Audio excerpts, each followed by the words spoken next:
시간 우리 믿음의 고백 드림으로 말씀 앞에 나가도록 하겠습니다. 하나님 나를 사랑하신다. 하나님은 내 인생에 크고 비밀한 계획을 가지고 계신다. 하나님 오늘도 나와 동행하셔서 그 계획을 이루어 주신다. 아멘. 그렇게 될 줄로 믿습니다. 아멘.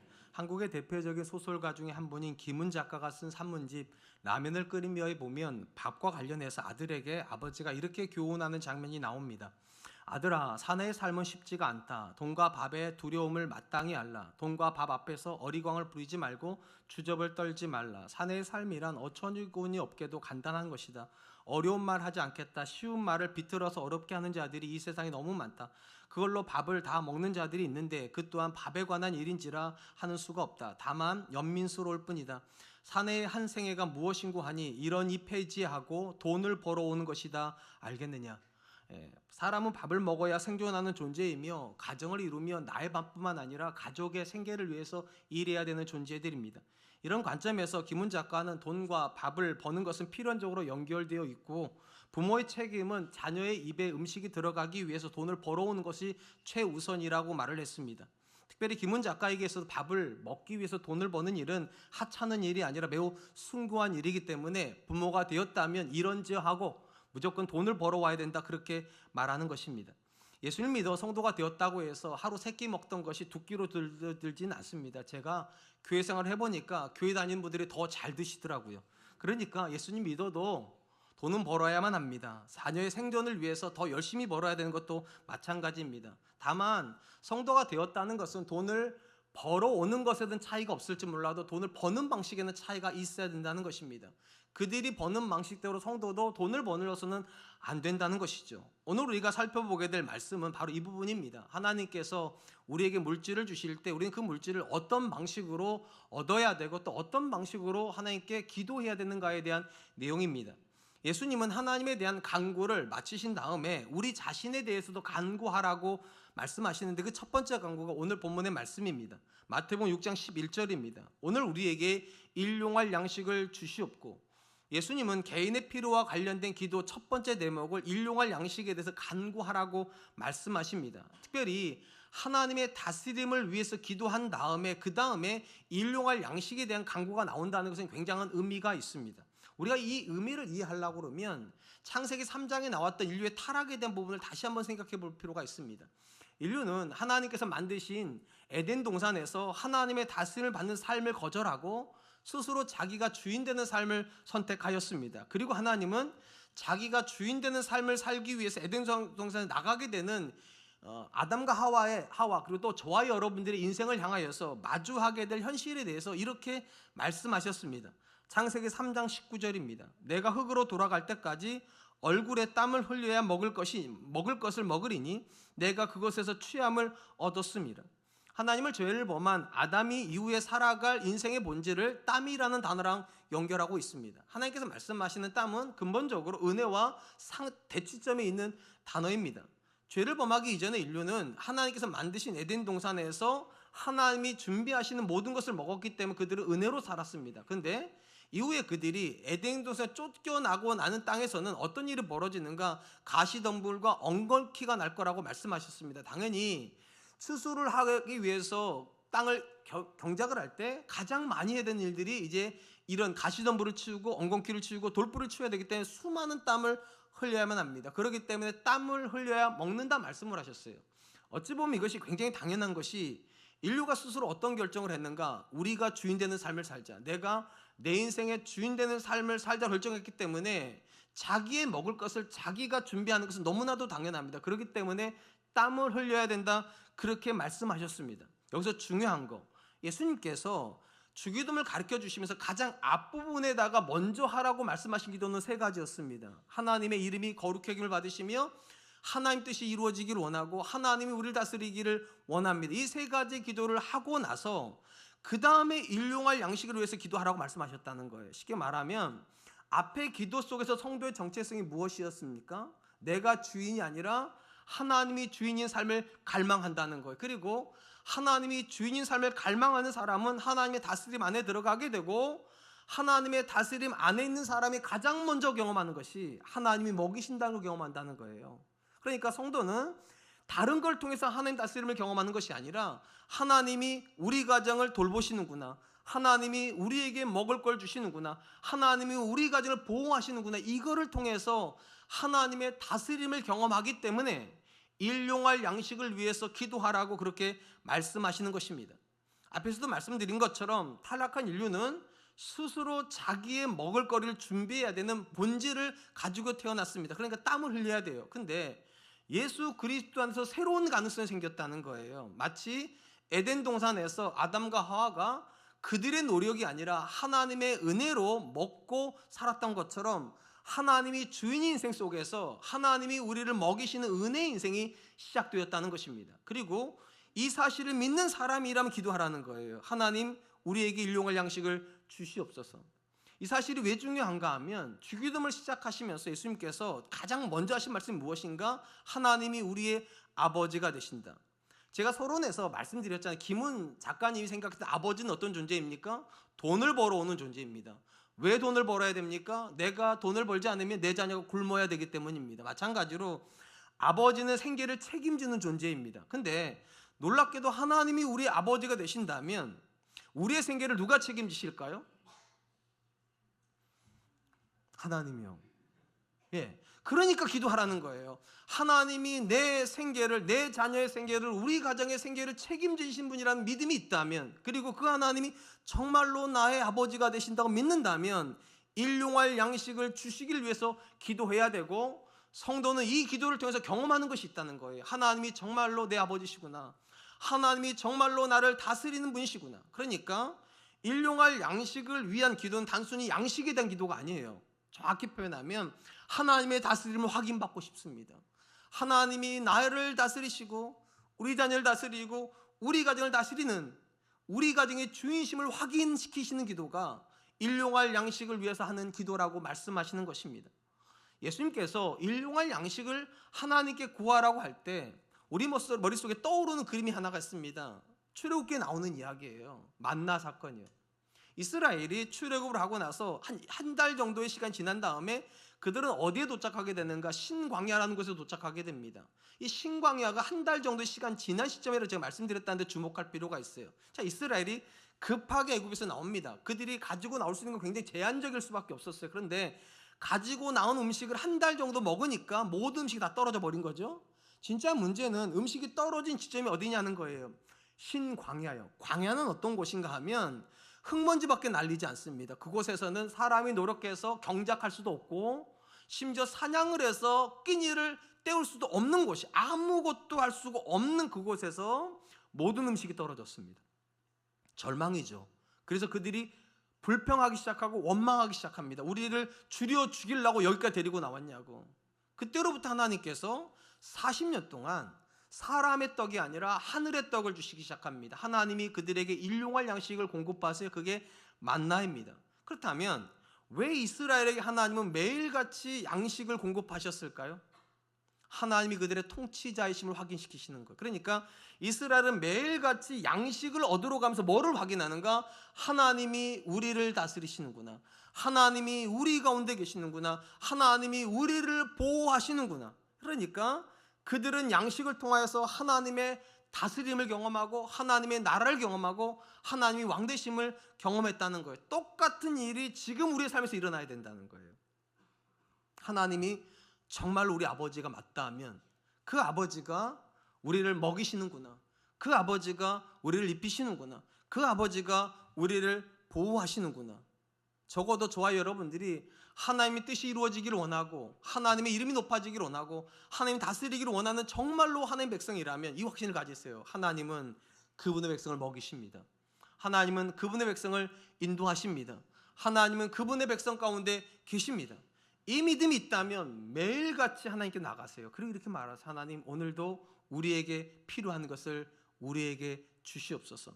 사랑하는 성도 여러분, 예수님께서 공생애를 시작하시면서 마귀에게 3번의 시험을 당하셨습니다. 근데 이 3번의 시험 중에 첫 번째 시험이 굉장히 중요해요. 어떤 시험이었습니까? 돌로 떡을 만들어 먹으라는 것이었습니다. 마귀가 왜 이 첫 번째 시험을 돌로 떡을 만드는 이 떡의 문제를 가지고 시험을 했을까? 사람에게 가장 중요한 것이 생존의 문제이고 사람은 반드시 떡을 먹어야 되는 존재이기 때문입니다. 그리고 마귀의 생각의 본질은 무엇인가? 떡을 얻는 일에서는 물불을 가리면 안 된다는 거예요. 우리가 세상에 만나는 굉장히 많은 사람들이 돈을 벌기 위해서는 사람 희생시키는 거 하나도 어려워하지 않습니다. 심지어 죽이는 것도 돈 때문에, 먹는 것 때문에 죽입니다. 그리고 그것을 마치 생존의 욕구로 때문에 그럴 수밖에 없었다라고 말을 해요. 그게 마귀의 생각이에요. 생존이 중요하기 때문에 먹는 일에 물불을 가리지 말아야 된다. 자, 이때 예수님께서 마귀에게 뭐라고 대답하십니까? 사람이 떡으로만 살 것이 아니라 하나님의 입에서 나오는 모든 말씀으로 산다. 그러면 하나님의 말씀의 본질이 뭡니까? 하나님이 우리의 하나님이 되시고 그 하나님이 우리를 보호하신다. 이게 성경 전체 이야기예요. 하나님이 우리 가운데 계시면 하나님이 우리를 다스림으로 우리를 보호하신다. 이 말씀이 있다면 성도는 떡에다가 목숨 걸지 않아도 된다는 거. 왜냐? 하나님이 공급하실 거니까. 이 믿음이 오늘 본문에서 나오는 기도로 표현되는 거예요. 정말로 하나님이 다스린다는 사실을 믿는다면 첫 번째 본질적인 간구는 무엇인가? 내가 버는 떡으로 먹고 사는 것이 아니라 하나님이 공급하시는 떡으로 먹고 산다.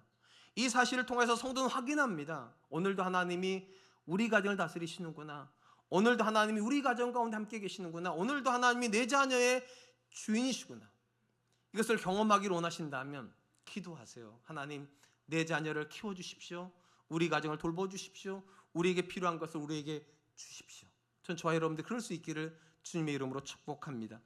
한편 일용할 양식에 대한 간구 속에는 보다 깊은 의미가 하나 더 있는데, 하나님께서 일용할 양식을 얻을 능력도 함께 주신다는 것입니다. 이스라엘이 40년 동안 광야에 있을 때 그들은 광야에 살 수 있는 것이 아무것도 없었습니다. 제가 앞에 말씀드렸잖아요. 광야는 농사 지을 수 없는 땅입니다. 광야는 사냥도 할 수 없는 땅이에요. 그러니까 사실은 광야에서 이스라엘은 하나님이 안 주시면 굶습니다. 그러니까 절대적으로 하나님께 의존하였고, 하나님은 그분의 백성을 다스린다는 것을 상징적으로 보여주시기 위해서 매일같이 만나를 공급하신 거예요. 그렇다면 광야가 아니라 가나안 땅에 정착한 다음엔 어떻게 해야 될까요? 가나안 땅은 이스라엘이 농사 짓기도 하고 또 목축도 하고 심지어 사냥도 할 수 있는 땅입니다. 그러면 그들이 자기를 위해서 뭔가를 할 수 있는 땅이에요. 그러면 가나안 땅에서는 만나를 위해서 기도하지 않아도 됩니까? 일용할 양식을 위해서 기도하지 않아도 됩니까? 주목할 것은 이스라엘이 가나안 땅에 들어간 다음에 언제 만나가 그쳤냐는 거예요.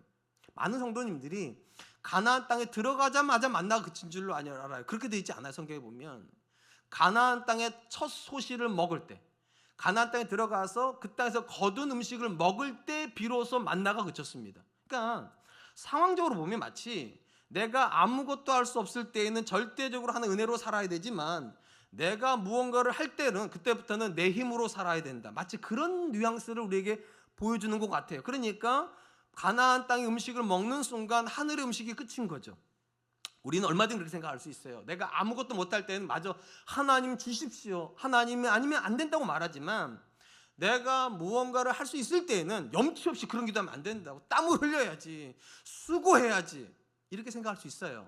그런데 절대적으로 오해예요.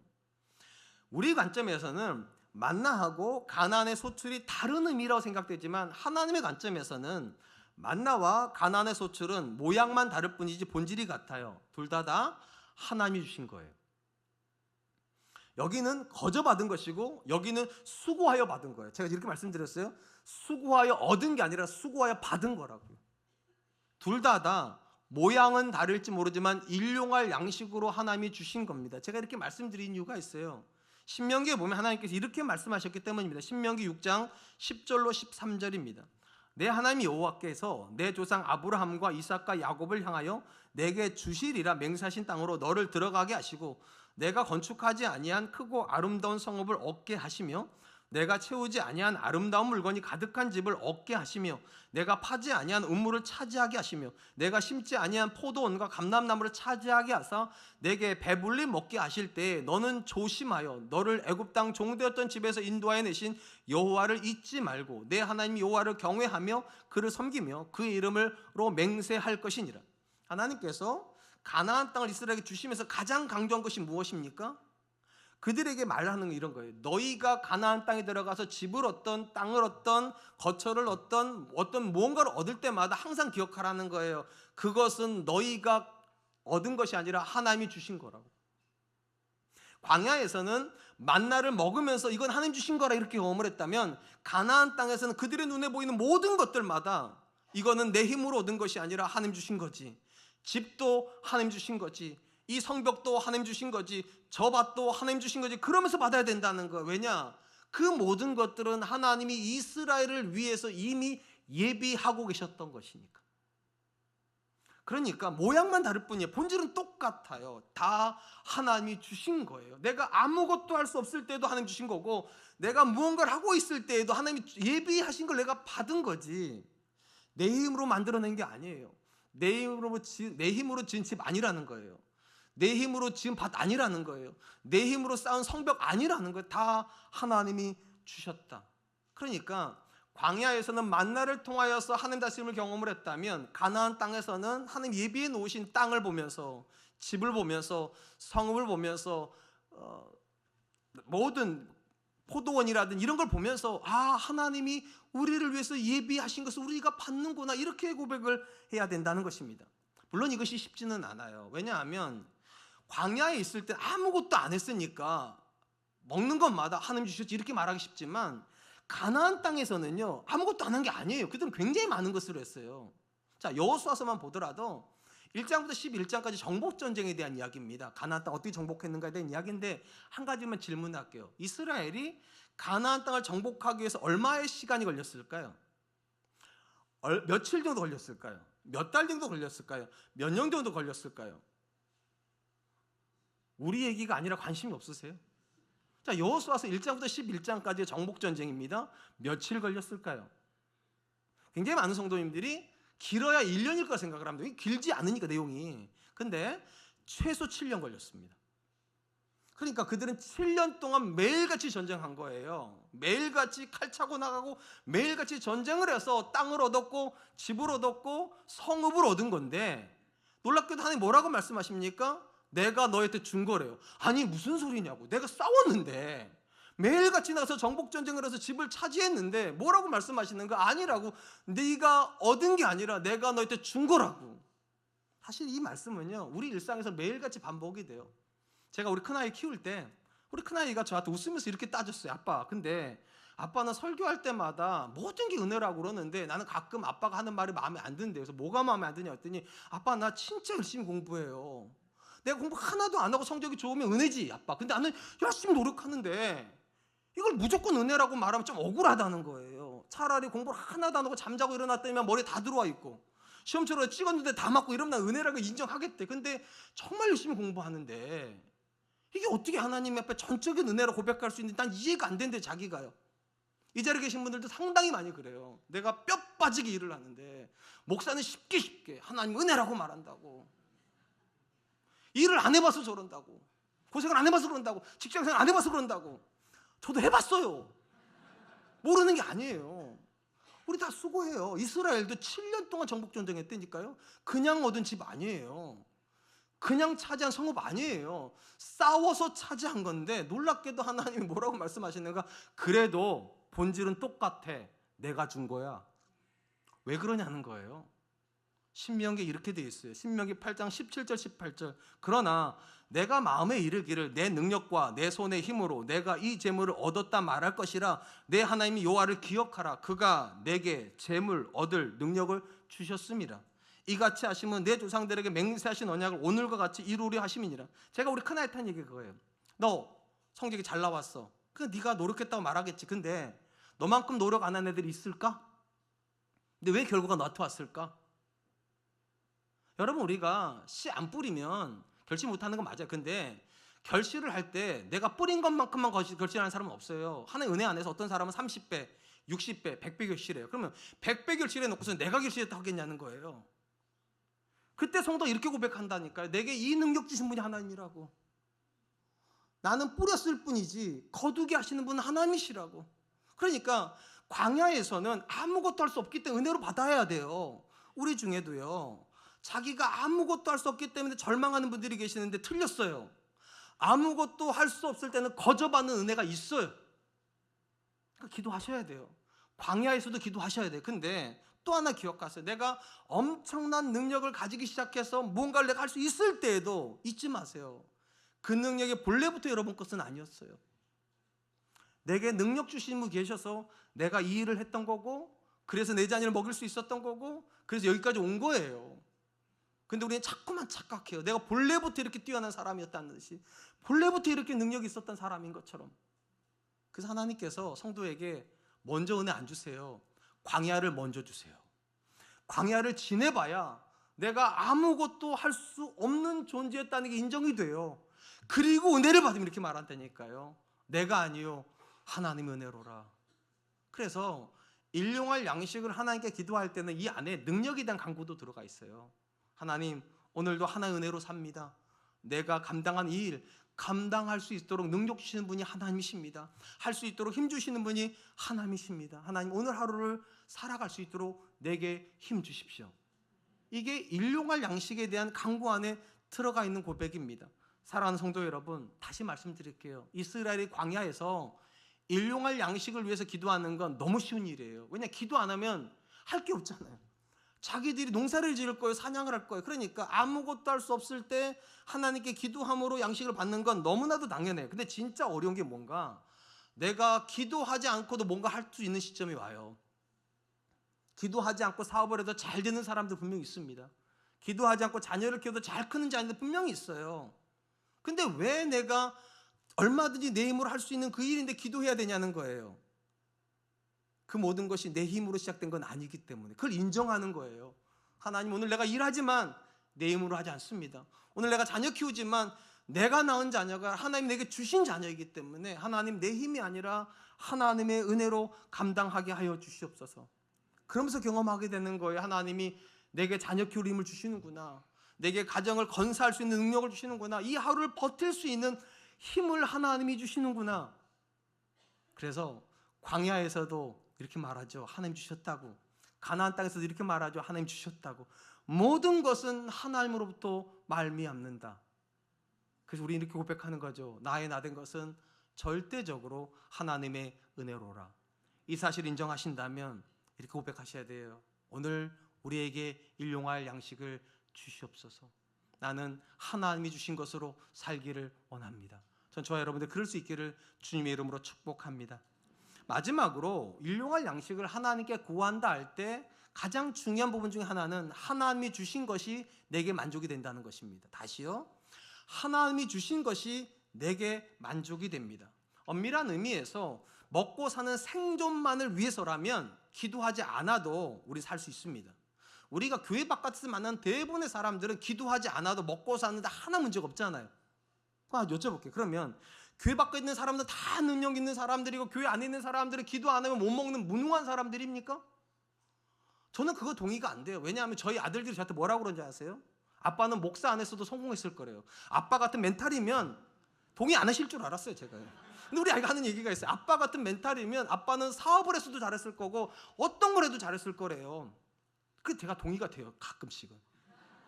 왜냐하면 제가 교회에서 만난 성도님들이 굉장히 똑똑하신 분들이에요. 그러니까 엄밀히 말하면 세상에 있는 그들보다 여러분이 더 똑똑하실 거예요, 사실은. 그런데 그들은 기도 안 하고 먹을 것을 얻는다면 여러분들도 기도 안 하고도 먹을 것 얻을 수 있잖아요.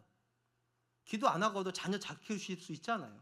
기도 안 하고도 사업 잘 하실 수 있잖아요. 생존만이라면 기도 안 하셔도 돼요. 먹고 사는 것만이라면 기도 안 하고 최선을 다하셔도 얼마든지 사실 수 있어요. 근데 왜 성도는 능력이 있는데도 기도하면서 자녀 키워야 됩니까? 능력이 있는데도 기도하면서 사업해야 됩니까? 능력이 있는데도 왜 기도함으로 내가 받는 양식이 아니라 하나님의 양식을 구해야 됩니까? 우리가 이렇게 믿기 때문이에요. 내 양식이 내게 만족이 아니라 하나님이 주시는 양식이 내게 만족이 된다 믿기 때문입니다. 시편에 보면 솔로몬의 시편이라고 기록된 시편이 나와요. 그 중에 하나가 시편 127편에 나오는 시편입니다. 우리가 너무 잘 아는 시편이에요. 1절로 2절이 이렇게 기록이 되어 있습니다. 여호와께서 집을 세우지 아니하시면 세우는 자의 수고가 헛되며 여호와께서 성을 지키지 아니하시면 파수꾼에 깨어 있으며 헛되도다. 너희가 일찍이 일어나고 늦게 누우며 수고의 떡을 먹으며 헛되도다. 그러므로 여호와께서 그 사랑하는 자에게는 잠을 주시는도다. 솔로몬은 집을 세우는 것과 성을 지키는 걸 가지고 하나님이 계시는 인생과 계시지 않는 인생을 대비를 합니다. 먼저 집에 대한 이야기를 해요. 문자적으로 보면 여호와께서 집을 세우지 않으면 할 때 이 세운다는 말은 건축한다는 뜻입니다. 마치 건물을 세우는 것 같은 이미지를 가지고 있는데 문맥적으로는 건물을 짓는다는 게 아니에요. 가정을 이룬다는 거예요. 자, 얼마든지 하나님이 없어도 남자와 여자가 사랑하는데 문제 없죠? 안 믿으세요? 하나님이 짝 안 지어주면 우리 못 만나는 거예요? 교회 바깥에 있는 사람들은 하나님 짝 안 지어줘도 다 만나요. 그러니까 하나님이 없어도 남자와 여자가 결혼하는데 문제 없어요. 하나님이 없어도 남자와 여자가 자녀 낳는데 아무 문제가 없어요. 근데 문제는 뭐냐? 하나님이 없이 세워진 가정은 헛되대요. 비어있대요. 무슨 말인가? 집에 남편이 있는데 없는 것 같다는 거예요. 집에 아내가 있는데 없는 것 같다는 거예요. 자녀가 있는데 없는 것 같대요. 좀 막연하니까 다시 얘기해 드릴게요. 어느 날부터 제 아내가 이런 얘기, 어디서 뭘 듣고 왔는지, 여보, 남편은 남의 편이래. 꼭 우리 집 얘기 같지. 남편이 있는데 남편이 없다는 거예요. 남의 편이니까. 자녀가 있는데 이렇게 말하면 드리겠어요. 무자식이 상팔자라고. 있는데 없는 게 더 낫대요. 이게 헛되다는 거, 이게요. 하나님이 없는 상태에서 결혼할 수도 있고 하나님 없는 상태에서 자녀도 낳을 수 있는데 있는데 없대요. 있는데 없대요. 우리 중에 그런 분들 굉장히 많아요. 차라리 혼자 살 걸 그랬다고. 차라리 애들 안 낳을 걸 그랬다고. 이게 뭐 하는 짓인지 모르겠다고. 밑받은 독에 물 붓기처럼 계속 부어도 자녀의 인생에 뭐가 보이지도 않고 언제까지 이 자녀 키우고 있고 언제까지 내가 애들 뒤치다거려 내 인생은 언제 사나. 굉장히 많아요. 솔로몬 이야기가 그런 얘기예요. 하나님께서 집을 세우지 않으면 세우는 자의 수고가 헛되다고. 아무리 노력해봐야 만족이 없고 계속 마음만 허하고 옆에 남편이 있고 아내가 있고 자녀가 있지만 있는 것 같지도 않고 맥 풀리고 삶의 행복도 없고. 이 인생을요 가장 잘 보여준 사람이 아브라함이에요. 아브라함이 하나님께 부름받잖아요. 그때 하나님께서 그에게 첫 번째 주신 약속이 뭡니까? 내가 너에게 자녀를 주겠다는 거예요. 그게 가정을 주시겠다는 거예요. 가정을 이루게 하겠다고. 왜냐하면 구약적 관점에서는 자녀가 있어야 가정이 이루어지는 거예요. 그런데 이 약속이 주어졌는데 하나님께 자녀를 안 주시네요. 그랬더니 아브라함 어떻게 합니까? 10년 만에 사라의 몸종인 하갈을 데려다가 아내를 삼고 아들을 낳아버리네, 이스마엘을요. 그러니까 하나님 없이 가정이 이루어져 버렸네요. 이루어졌어요. 그러고 나서 만족하면 괜찮은데 이때부터가 난리가 납니다. 몸종이었던 하갈이 아내가 된 순간부터 사라하고 갈등을 빚습니다. 이스마엘이 이후에 13년 뒤에 이삭이 태어났을 때 둘이 화목하지 않습니다. 이스마엘이 이삭을 괴롭힙니다. 그러니까 하나님이 없이 세워졌던 그 아내, 그 자식이 하나님 주시는 아내, 하나님 주시는 자녀를 핍박하는 일이 벌어졌어요. 아브라함 이런 생각하지 않았겠어요? 그 하갈이 없었으면 좋았을 텐데, 그 이스마엘이 없었으면 좋았을 텐데, 그러면 내가 만족할 건데. 우리 인생에 하나님 없이도 남편 역할 할 수 있습니다. 하나님 없이도 아내 역할 할 수 있어요. 하나님 없이도 자녀 키울 수 있어요. 그런데 하나님 없으면 만족은 없어요. 남편과 아내 사이에 하나님 계셔야 이 남편이 나의 든든한 우군이 됩니다. 이 아내가 나에게 든든한 의존이 됩니다. 이 아내 있어서 참 행복하다. 이 남편이 참 행복하다. 부모와 자녀 사이에 하나님 계셔야 그 자녀와 대화가 됩니다. 왜냐하면 이 자녀가 부모를 존경할 거니까. 내 인생에 하나님을 심어준 분이니까. 그래서 하나님 말씀하시는 거예요. 하나님이 가정을 세우지 않으면 만족은 없다. 또한 성벽에 대한 얘기도 마찬가지예요. 자, 성하에 사람들이 파수꾼을 세웁니다. 가장 높은 곳에 파수꾼 세우는 이유는 뭡니까? 적들의 동태를 살펴가지고 빨리 성 안에 있는 사람들에게 정보를 줘서 전쟁을 준비시키기 위함이에요. 자, 그러면 파수꾼이 밤새도록 성벽을 지킵니다. 그래서 성실하게 들여다보다가 적군의 침투를 알고서 백성들한테 전쟁이다, 동서쪽에서 지금 적군이 쳐들어온다, 이렇게 알려주면 이 전투는 승리합니까? 어떻게 생각하세요? 파수꾼이 밤새도록 살피다가 새벽 이런 곳에 동트는 곳 저쪽에서 적들의 침략을 발견해가지고 급하게 나팔을 불어서 성 안에 있는 사람들의 전쟁을 준비시키면 이 전투는 이기냐고요. 전제가 하나가 있죠. 이 성 안에 있는 사람이 전쟁할 능력이 있으면 이깁니다. 적들보다 더 강한 힘을 가지고 이긴다는 거예요. 쉽게 말하면 성벽에 아무리 파수꾼 몇천 명을 세워놨어도 이 내부에 앉아있는 성 안에 있는 사람들이 강하지 않으면 못 이겨요. 그게 파수꾼에 깨어있음이 허사라는 거예요. 능력도 없는데 파수꾼 세우면 뭐 하냐는 거예요. 너무 막연하니까 가까운 이야기를 하죠. 부모와 자녀 관계 속에서 누가 파수꾼일까요? 부모가 파수꾼이죠. 왜냐면 먼저 보고 있으니까. 그래서 어릴 때 보면 자녀들이 인형 갖고 놀고 있고 뭐 미니카 막 밀고 다닐 때 부모는 그 아이를 데려다 놓고 기억 니은 뒷가리치죠. 왜 가리칩니까? 먼저 내다보고 있으니까. 언제를? 유치원 가야 되니까. 자, 그래서 기억 니은 띄워쳐가지고 유치원 보냈어요. 그래서 그 다음에 이제 만족하시면 아니죠. 이제 ABC 가르치죠. 이제 영어도 해야 되니까. 자, 영어까지 가르치고 이제 초등학교 들어가면 이제 뭐 하십니까? 이제 애는 관심도 없는데 학원 보내시잖아요. 애가 가고 싶어서 보낸 학원이 어디 있어요? 부모가 먼저 보지. 왜냐하면 파수꾼이니까. 먼저 내다보고 애를 준비시켜야 된다고. 다 그렇게 키워요, 자녀들을요. 선행학습이라는 말을 애가 원해서 하는 부모가 어디 있어요? 부모가 원해서 하는 거지. 그리고 자녀를 위해서 하는 거잖아요. 내다보고. 자, 한번 여쭤볼게요. 그럼 그렇게 파수꾼을 열심히 살아서 그 자녀의 인생을 막 준비시켜줬더니 만족스러우셨어요? 다 공부 잘했어요? 다 원하는 거 다 얻고 막 그랬어요? 안 그랬을걸요? 왜 그랬을까요? 중요한 건 파수꾼이 아니에요. 안에 있는 사람이에요. 내가 기억 니은을 아무리 가르치고 싶어도 얘는 관심이 없으면 기억 니은 1000번 해보세요. 그게 외워지는가? 애가 중요한 거, 애가요. 내가 아무리 좋은 학원 갖다 보내보세요.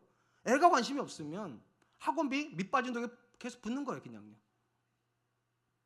이거 신앙적 관점 놓고 보면 부모가 자녀를 위해서 아무리 많은 준비를 하는 것보다 더 본질적인 준비가 뭐냐는 거예요. 하나님이 그 자녀를 다스리고 계셔야 돼요. 그래야 의미가 있다는 거예요. 이 자녀가 하나님 안에 있어야 자기 인생을 책임질 준비가 생기는 거예요. 그리고 부모는 도와주는 거예요. 네 앞에 뭐가 기다리고 있다고. 아빠가 기도할게, 엄마가 기도할게. 근데 너도 기억하라고. 너의 하나님과 함께 네가 가야 된다고. 이 준비가 되어 있지 않으면 부모가 많은 준비를 해주면 해줄수록 자녀는 교만해집니다. 자기 능력으로 뭔가를 하는 줄 알고 있으니까. 그래서 성공하면 성공할수록 하나님부터 멀어집니다. 그리고 이렇게 말하는 거, 파수꾼에 껴있으면 허사로다. 아무리 잘 키우면 뭐 하냐는 거예요. 아무리 아이를 잘 키우면 뭐 하냐는 거예요. 결과적으로 그는 하나님 없이 사는데. 그래서 일용할 양식을 위해서 기도해야 돼요. 그게 무슨 말인가 하면 내 힘으로 키우면 그 자녀는 하나님 못 만납니다. 하나님이 주시는 양식으로 키워야 그 자녀가 하나님 만납니다. 내 능력으로 자녀 키우면 그 자녀는 하나님께 멀어집니다. 근데 하나님 주신 은혜로 키워야 그 자녀가 하나님 안에 들어갑니다. 그래서 매일같이 기도해야 돼. 하나님, 내 것으로 자녀를 키우지 않고 하나님이 주신 것으로 자녀 키우게 해주십시오. 나를 드러내는 것이 아니라 하나님을 고백하면서 자녀를 키우게 해주십시오. 그래서 그 자녀가 하나님과 함께, 우리 가정이 하나님과 함께, 우리 부부의 관계가 하나님과 함께 걸어가는 여정이 되게 하여 주십시오. 이게 일용할 양식에 대한 강구 안에 들어가 있는 거예요. 사랑하는 성도 여러분, 우리 중에는요, 능력이 굉장히 많아서 자녀가 원하면 무조건 해줄 수 있는 분이 계세요. 그래서 이렇게 말하죠. 원하기만 하라고. 아빠가 다 해줄게. 외국 가고 싶어? 아빠가 보내줄게. 사업하고 싶어? 아빠가 무조건 다 시켜줘. 넌 열심히만 해. 아빠가 다 해줄게. 우리 중에 그럴 수 있는 분이 계세요. 근데 그렇게 해줄 때마다 어떤 생각이 들까요? 이 자녀 내가 키운다. 그 이 마음이 들어가면 자녀한테 뭐라고 말할까요? 너는 내 말 들어. 내가 너한테 돈 주지 않아. 옛날 부모님이 그런 얘기 참 많이 하셨잖아요. 아빠 돈 받으니까 너 내 말 들어. 근데 이 말에 맹점이 있어요. 그러면 돈을 받을 때까지만 말 들으면 되는 거죠. 내가 돈 벌면 이제 부모 말 안 들어도 되는 거잖아요. 그런 거 아니에요? 돈 있는 쪽에 힘이 있다면 자녀가 돈 더 많이 벌면 이제 부모가 자녀 말 들어야 되겠네요. 그래서 돈으로 세워진 관계는요, 만족이 없어요. 그리고 내가 돈을 번다 생각하면 어깨에 힘이 들어가서 아내 보기를 하찮게 보고 나만 쎄 빠지게 고생하는 것 같고 내 아내는 막 놀고 있는 것 같고 정반대도 있긴 해요. 아내만 쎄 빠지게 일하고 남편 노는 것 같고 막 관계가 좋아지지를 않아요. 내 양식을 먹이면 그래요. 내 양식을 먹이면. 근데 하나님 주신 양식을 받아서 자녀를 키운다 생각해 보세요. 그럼 이렇게 말을 해요. 아빠가 주지만 이거 아빠가 주는 거 아니야. 하나님 주시는 거야. 너에게 하나님께서 공부할 기회를 아빠를 통해서 주시는 거니까 최선을 다해. 그리고 영광은 하나님께 드려. 아내한테도 여보 지난 한 달 동안도 하나님께서 은혜 주셔서 내가 이만큼 벌어왔네. 참 감사하다. 이전보다 조금 올랐네. 하나님 주신 거니까 귀하게 쓰자. 그러면 돈을 벌어오는 사람도 주장하지 않아요. 돈을 쓰는 사람도 비굴해지지 않아요. 거기 안에는요 서로 감사가 있어요. 하나님이 주신 거다. 우리 가정을 하나님이 오늘도 돌보신다. 그래서 일용할 양식으로 자녀를 키우면 그 자녀는 망가지지 않습니다. 일용할 양식을 가지고 삶을 살면 그 부부관계는 절대로 망가지지 않아요. 누가 주도권 잡고 누가 끌려내 그런 거 아니에요. 서로가 서로에게 축복이죠. 한번 여쭤보겠습니다. 여러분의 가정에서 여러분은 여러분 자녀에게 여러분의 것을 먹이고 계십니까? 하나님의 것을 먹이고 계십니까? 여러분의 부부관계는 누구에 의해서 지탱이 됩니까? 나에 의해서 지탱이 됩니까? 하나님의 은혜로 지탱이 됩니까? 우리는 이렇게 믿어야 돼요. 하나님 없으면 허사로다. 하나님이 가정 세워주지 않으면 허사로다. 하나님 내 자녀 지켜주지 않으면 허사로다. 그리고 또한 믿으셔야 돼요. 하나님이 지켜주시면 만족한다. 내 남편이 내 남편인 게, 내 아내가 내 아내인 게, 내 자녀가 내 자녀인 게, 우리 부모님이 내 부모님인 게 만족한다. 이 고백을 원하신다면 오늘도 겸손히 하나님께 나가서 이렇게 말하세요. 하나님, 내 힘으로 일하지 않게 해주십시오. 내 힘으로 자녀 키우지 않게 해주십시오. 내 힘으로 얻은 것으로 자녀에게 주장하지 않게 해주십시오. 오직 하나님만 주장하십시오. 그것이 오늘날 우리에게 일용할 양식을 주시옵소서. 이 고백 안에 들어가 있다고 믿습니다. 저는 저와 여러분들이 하나님 주신 양식으로 가정을 꾸릴 수 있기를 축복합니다. 이제 말씀을 맺겠습니다. 예수님께서 하나님 다스림 안에 들어가는 자녀들에게 일용할 양식을 위해서 기도하라고 말씀하셨습니다. 세 가지 의미가 있다고 말씀드려요. 첫 번째, 성도는 일용할 양식을 통해서 하나님 다스림을 경험한다는 거예요. 하나님 우리를 다스리신다면 믿으세요. 하나님이 공급하십니다. 두 번째, 하나님의 공급하심에서 하나님 주신 것만 들어가 있지 않아요. 심지어 내가 내 힘으로 얻었을 때도 이렇게 말해야 돼요. 그 능력 주신 분이 하나님이시다. 그러니까 능력이 아무리 많아도 교만할 수 없는 이유가 나의 나된 것은 하나의 은혜니까. 마지막 세 번째, 우리가 아무리 능력이 많아도 왜 일용할 양식으로 기도해야 되는가? 하나님 주신 양식으로만 우리가 만족하기 때문이에요. 내 양식으로 내 자녀를 키우면 교만해질 뿐이지만 하나님 주신 양식으로 자녀를 키우고 부부관계를 세우고 가정을 세우면 그 가정은 서로에게 기쁨이 되고 서로에게 만족이 됩니다. 그러니까 기도하는 거예요. 하나님, 내 힘이 아니라 하나님의 힘으로, 내 양식이 아니라 하나님의 양식으로 우리 가정을 먹여주십시오. 전 저와 여러분들이 그럴 수 있기를 주님의 이름으로 축복합니다. 이 시간 주신 말씀을 기억하면서 세 가지를 위해서 같이 한번 기도하죠. 첫 번째, 하나님 공급하시는 양식을 통해서 하나님이 우리 가정의 주인이심을, 하나님이 내 인생을 다스리심을 날마다 고백할 수 있도록 주님 도와주십시오. 두 번째, 내가 아무리 능력이 많아도 그 모든 능력이 하나님께 왔음을 인정함으로 나의 나된 것은 하나님의 은혜라고 고백하는 그런 성도 되게 하여 주십시오. 마지막 세 번째, 내 능력으로 얻는 양식을 자녀에게 주는 부모가 아니라 하나님 주시는 양식으로 자녀가 주어 그 자녀와 인격적으로 신앙 안에서 만나는 그런 가정이 될 수 있도록, 만족이 있고 행복이 있는 가정이 될 수 있도록 주님 도와주시옵소서. 우리 같이 한 번만 기도하도록 하겠습니다. 기도합니다. 사랑하는